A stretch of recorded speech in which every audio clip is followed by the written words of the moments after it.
Hi everybody, welcome to FunSizeFilm 10. This film is going to focus on using learning videos to document student growth and performance.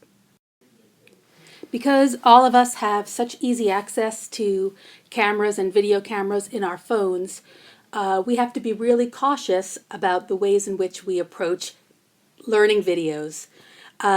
We need to use learning videos to document learning.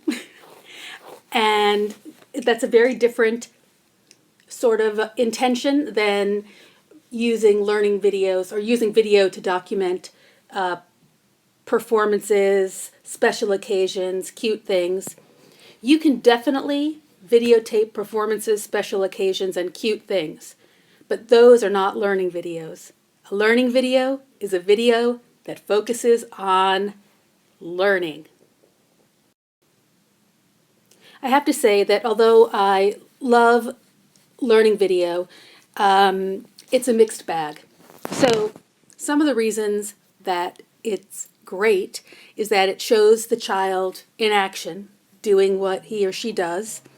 It can be used in a lot of different situations. You can videotape a documented conversation. You can have a student read aloud. You can have a think aloud or have a student talk through their mathematical thinking and document it using video. It's an especially powerful tool for documenting recurring inappropriate behavior. It's like a golden ticket at a parent conference. When you mention inappropriate behavior, the parents might say, "Oh, well, she never behaves inappropriately at home," and then you can bust out your learning video and let the parent see what the child does at school. Also, digital video is great because you can keep the videos with your learning photographs, scanned work samples, anecdotals that can all be stored together electronically on your computer. But documenting student learning using digital video can be problematic too. Students often start mugging and performing for the camera the minute they see that you're videotaping them. That makes it really hard to be spontaneous or inconspicuous about videotaping. Sometimes our appearance on the horizon makes the students stop working and stare at you and say, are you filming me? Why are you filming me? It's really one of the biggest problems is that it's very difficult to do videotaping of students while you're teaching.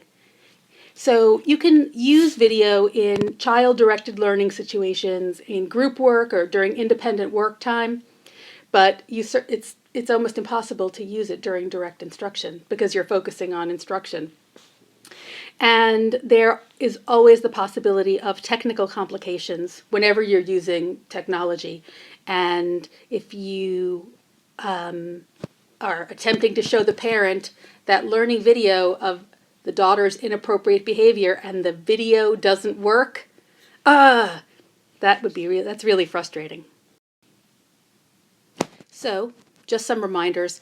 Like work samples, learning videos have to have proper documentation, or else you could watch the video and not know what's important and why it's being shown.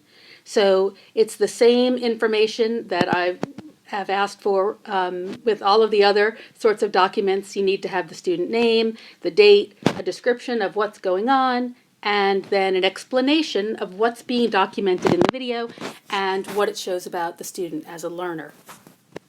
And this information can be recorded in a variety of ways, but it has to be there. It could be embedded into the video. If you have the video burned to a CD, you could write it directly on the CD sleeve. You can attach it on a piece of paper. You can make a Word document with all this information and store it in a file with the actual movie on your computer. But you got to come up with something because you'll have a lot of students, you'll have a lot of videos, and it's going to be hard to keep everything straight. Clearly, the greatest thing about learning videos is that they actually document the child's learning, skills, behavior, ability directly. There's no question about what the student is doing because it's what the student was doing. And so I've included two examples in this fun size film. The first is a standalone video about a kindergartner counting. And the second one is an interesting sort of two-step situation. A student teacher wrote a reflective note about a student called Marcus, and she developed some theories or some explanations that made sense to her about Marcus's behavior, and then she followed up her reflective note by capturing Marcus's learning in a learning video, and that 1-2 combination was really powerful.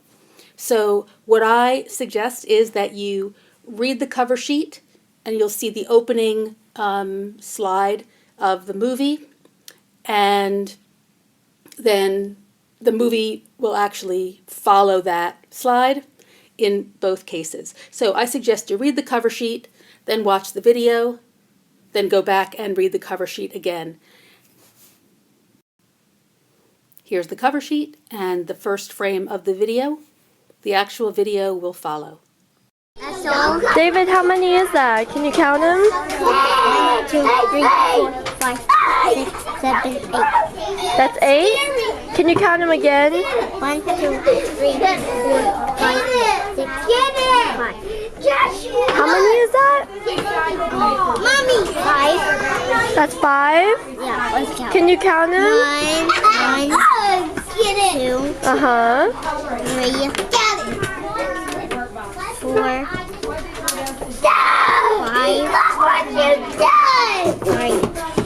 That's 5. That's 5. Good job.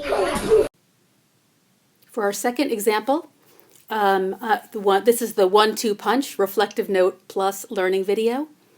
What you see here is the reflective note that the student teacher wrote about Marcus, which she is expressing her interpretation of Marcus's challenging behavior.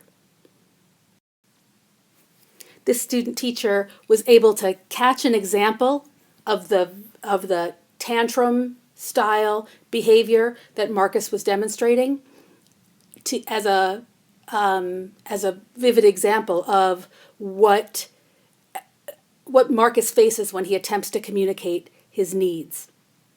So what you see here is the cover sheet for the video, and the video is going to follow directly after this cover sheet.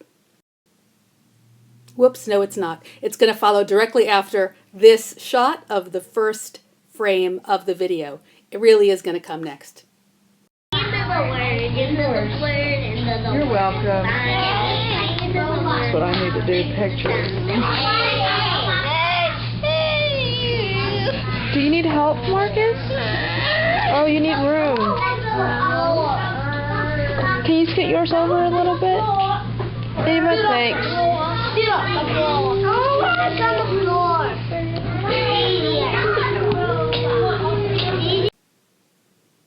So what I hope you will take away from this fun size film is how very important those cover sheets are.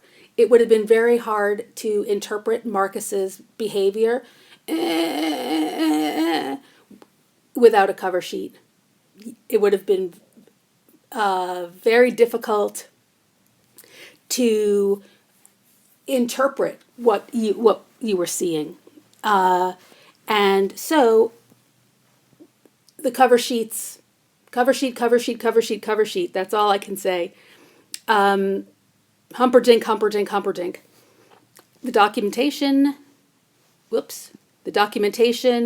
is critically important.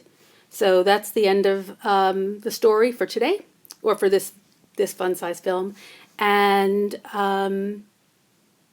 you'll be hearing from me soon. Bye.